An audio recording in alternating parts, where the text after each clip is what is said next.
Get in the game with the college-branded Venmo debit card. Wreck your team with every tap and earn up to 5% cash back with Venmo Stash, a new rewards program from Venmo. No monthly fee, no minimum balance, just school pride and spending power. Get in the game and sign up for the Venmo debit card at venmo.com/collegecard. The Venmo MasterCard is issued by the Bancorp Bank N.A. Select schools available. Venmo Stash terms and exclusions apply at venmo.me/stash terms. Max $100 cash back per month. New Maybelline Serum Lipstick.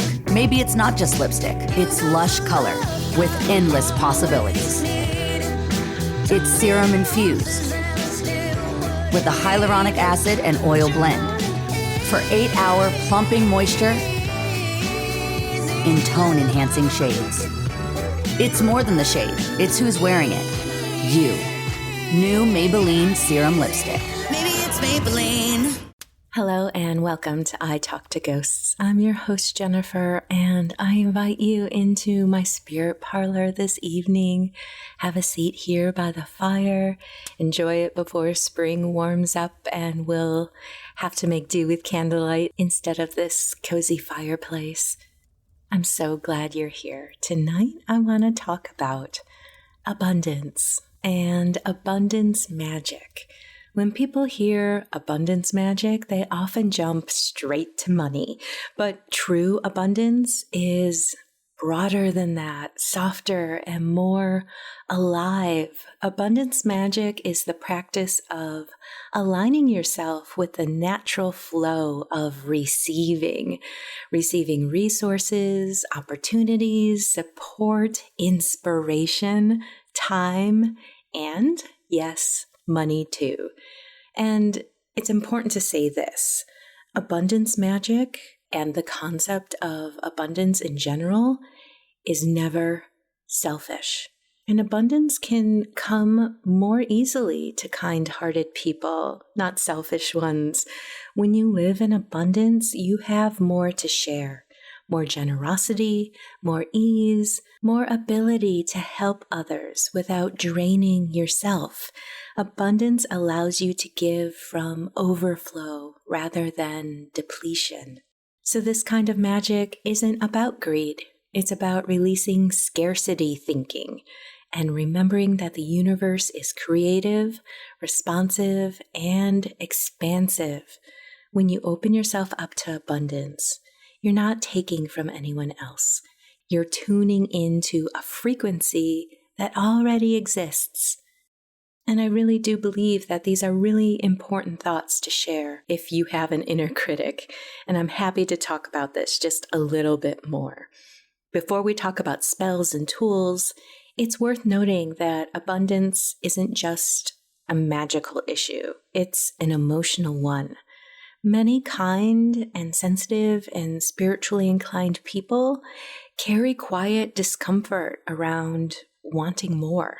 Somewhere along the way, abundance gets tangled up with guilt and self-judgment. There's this unspoken idea that being good means being self-sacrificing, that wanting financial ease somehow makes you less spiritual. But abundance doesn't change who you are. It amplifies who you already are. If you're thoughtful, abundance gives you more space to be thoughtful. If you're generous, abundance gives your generosity room to stretch and grow. Money doesn't create greed. It reveals relationship patterns that already exist. It's also okay to acknowledge that money has been stressful, charged, or even painful in your life. Many of us learned about money through fear, conflict, or instability. And abundance magic doesn't erase those experiences, but it can gently rewire your nervous system so that money no longer feels like a threat. You don't have to justify wanting ease. You don't have to earn rest. And you don't have to struggle to be worthy. Abundance responds best when it's welcomed, not chased. If abundance spells haven't worked for you in the past, It doesn't mean you're doing anything wrong. Often it simply means something deeper is being asked to be acknowledged. One common block is feeling undeserving. Maybe you're not even aware of it, that you feel that other people are allowed support, but you should manage on your own. Does this sound familiar?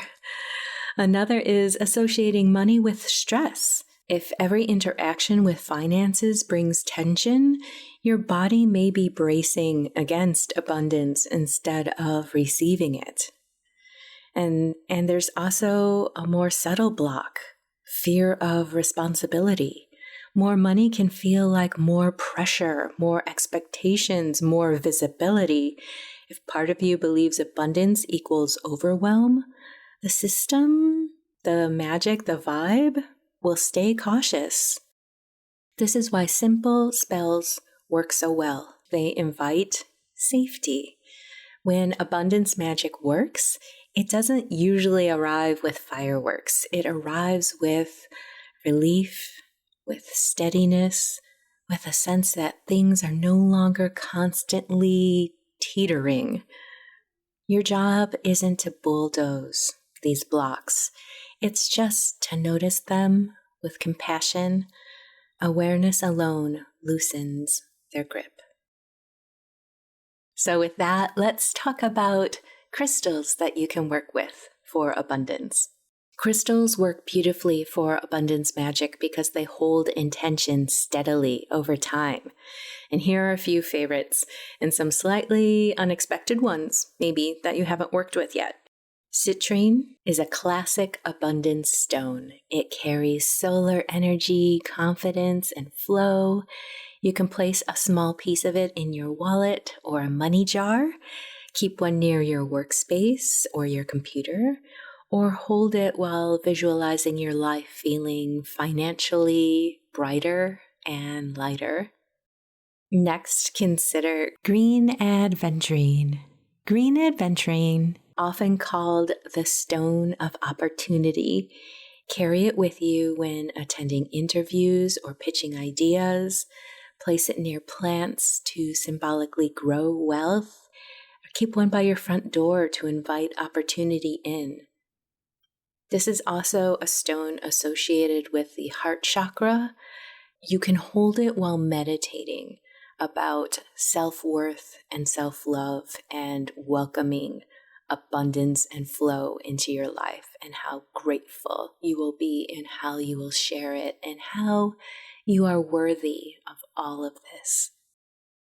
Next, consider pyrite. It's grounded, it's bold, it's protective. Place pyrite where you handle finances, like your desk, your bills, your planner. Use it as a boundary stone to protect your energy from lack-based thinking. You can also pair pyrite with affirmations about worth and value. And finally, jade. Jade is associated with long-term prosperity and wise decisions. Place jade in saving areas rather than spending areas. Work with it when setting long-range financial intentions, and keep it somewhere calm and quiet to anchor stability. If you feel drawn to any of these crystals, you can use them and turn them into something you can actively work with rather than just display. You can choose to work with more than one of these crystals, but more isn't necessarily better. Consistency is key. First, cleanse the crystal in a way that feels natural to you. You might hold it under running water, leave it in moonlight overnight, or simply breathe slowly over it, imagining old energy dissolving. Now hold the crystal in your hand and speak or think an intention that focuses on support, not strain. For example, I allow myself to be supported. I welcome steady, sustainable abundance. I release urgency. I choose trust. I open to receive. Next, give the crystal a job. Instead of leaving it somewhere random, place it where abundance already interacts with your life. Near your planner or calendar, beside your computer or creative tools, inside a drawer where you keep important documents, or next to something that represents your work or offerings. And once a day, especially before checking finances or making decisions, touch the crystal just for a second.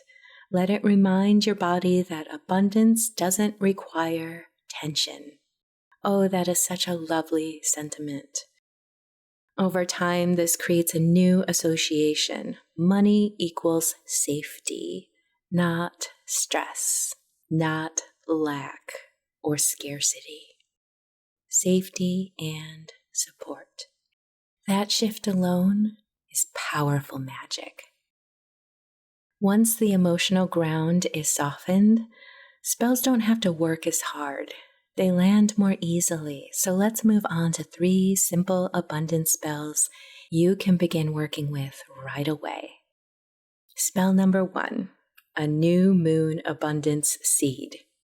On the new moon, write down a clear but gentle intention.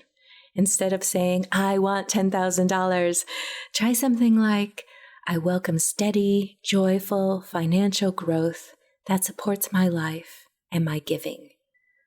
Fold the paper towards you, drawing energy in, and place it in a bowl or envelope where you won't disturb it.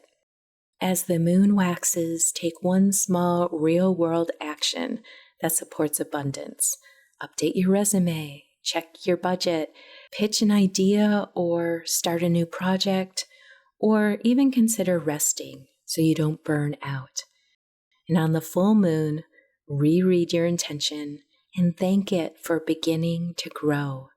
Keep the paper until the next new moon and then release it.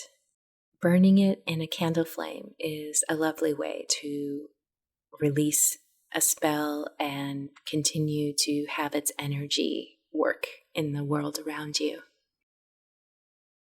Spell number 2. Speaking of candles, candle magic for growth. You'll need a green or gold candle, a pinch of cinnamon or basil, and a quiet moment. Light the candle and focus on flow, not force. Imagine money and support moving towards you easily without panic or struggle. And say, I release scarcity. I welcome ease. What I need finds me in perfect timing. Let the candle burn for a few moments while you visualize how it feels to be supported. Not what you'll buy, but the relief and calm and freedom, as if it's already happened. This isn't invoking energy of want. This is a joyful celebration of gratitude and ease that you already are feeling is here. When you're done, snuff out the candle rather than blowing it out if you can. Repeat the spell weekly if it feels good. And finally, spell number 3, the Everyday Abundance Whisper. This spell works quietly, woven into your daily life. Each time you handle money, paying for groceries, receiving a payment, finding change, mentally say, money circulates. What I spend, I will get back 3-fold. I trust in its return. No tools, no setup with this one, just a gentle reprogramming of your relationship with money. Over time, this dissolves fear-based patterns and replaces them with trust. And trust is magnetic. The universe listens and acts upon your beliefs and how you feel. But abundance magic isn't about controlling the universe. It's about cooperating with it. It's a relationship built on trust, gratitude, and alignment. When you treat abundance as something that flows through you rather than something you must cling to, it naturally increases. Trust in that.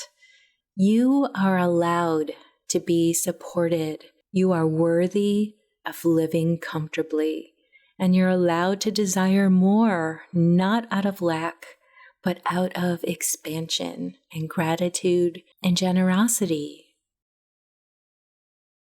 I'm going to leave you with a small abundance blessing. May what supports you find you. May what drains you loosen its grip. And may you always have enough with room to share. Let these words gently settle within you. Can you feel them?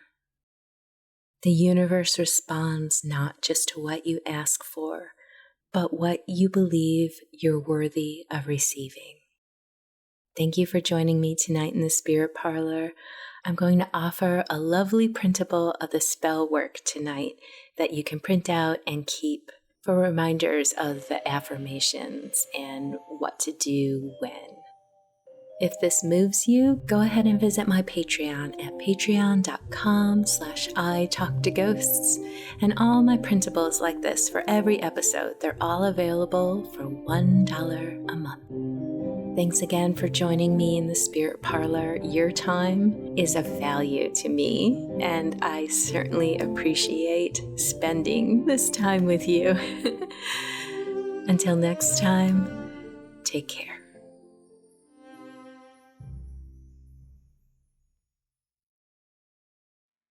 Japan isn't just temples and cherry blossoms. It's haunted castles, urban legends, yokai lurking in the shadows, and true crime cases where something doesn't quite add up. Supernatural Japan dives into Japan's darkest folklore, real history, and mysteries that still disturb the present.